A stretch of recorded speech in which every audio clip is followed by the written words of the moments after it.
Good day, everybody.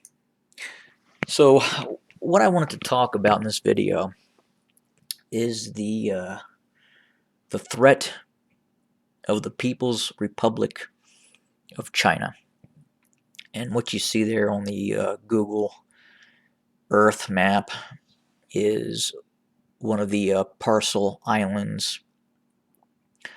Um, Basically, it's a very large aircraft carrier that doesn't move.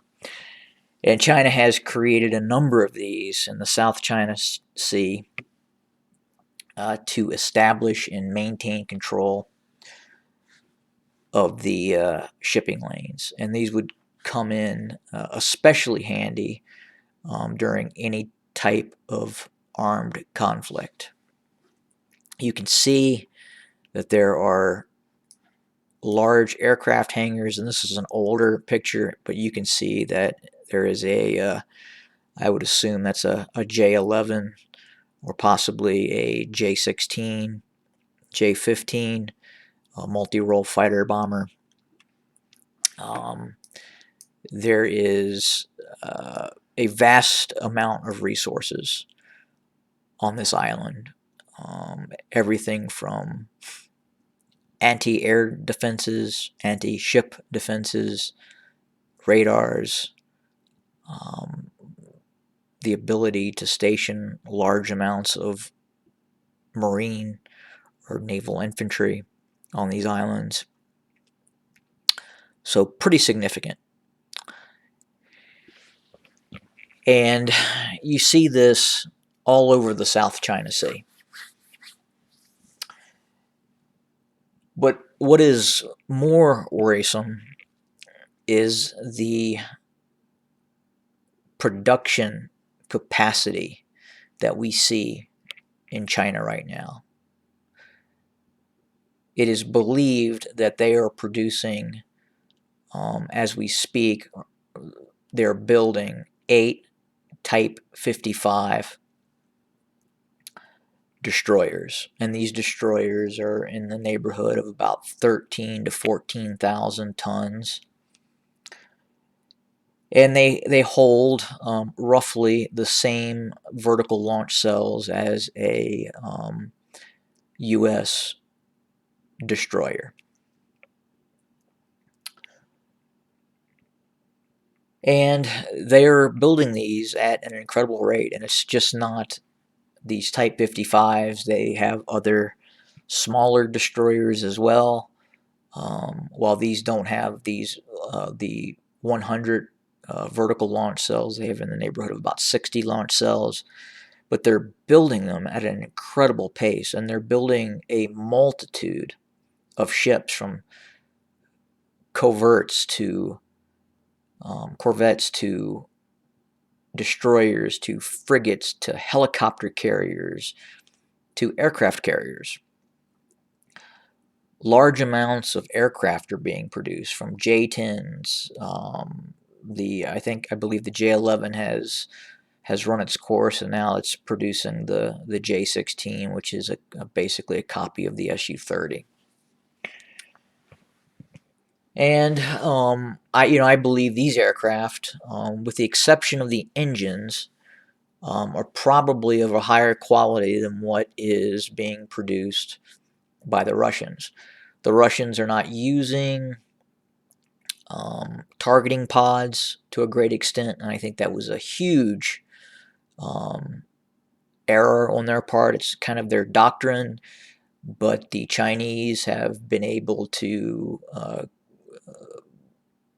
reverse engineer targeting pods and place them on these aircraft. And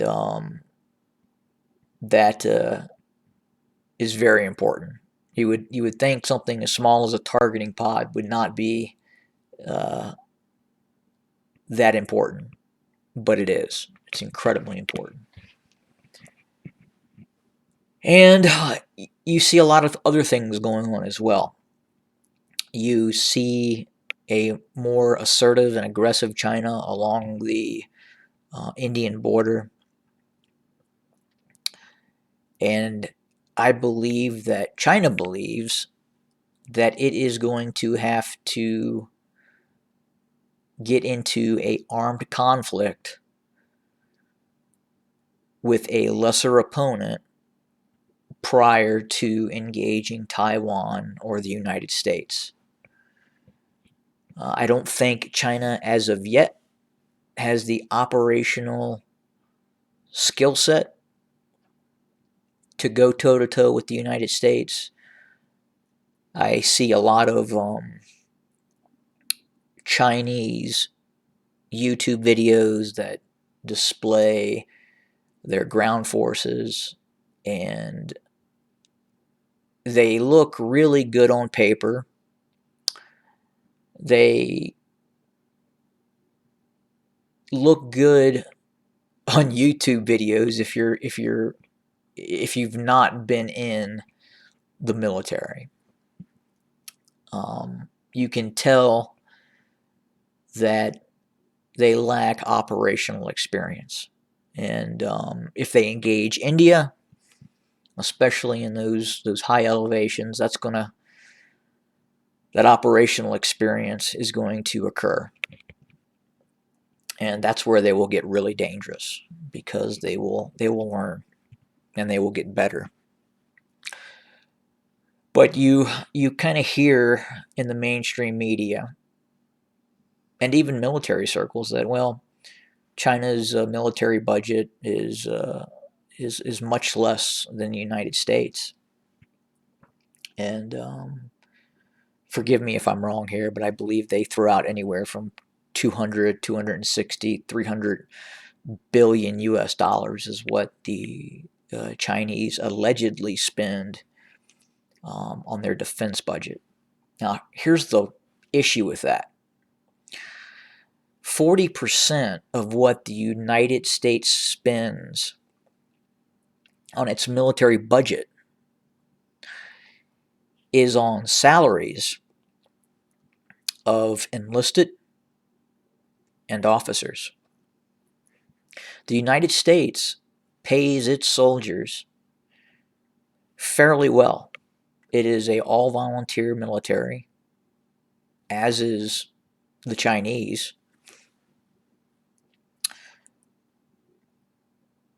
But the Chinese spend, I believe it's about $100 per month on salaries and benefits for its soldiers.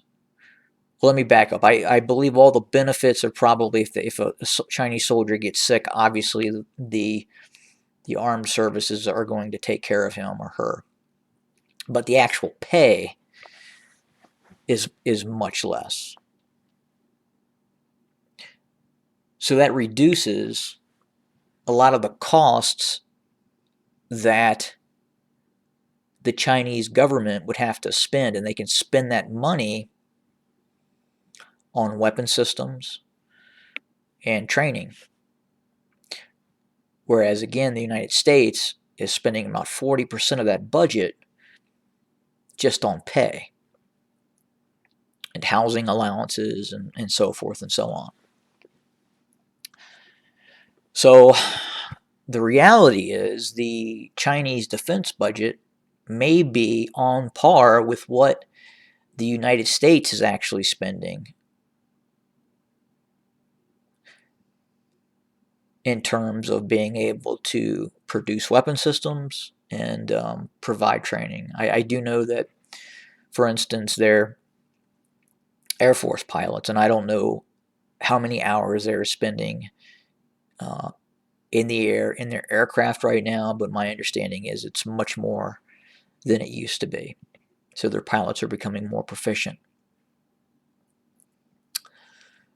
But ultimately, it's the technology that the Chinese are acquiring and or are developing.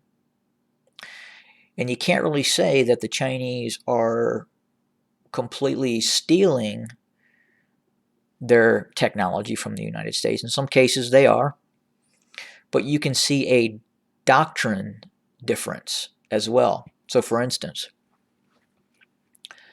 you don't see the United States using long range or medium range, short range ballistic missiles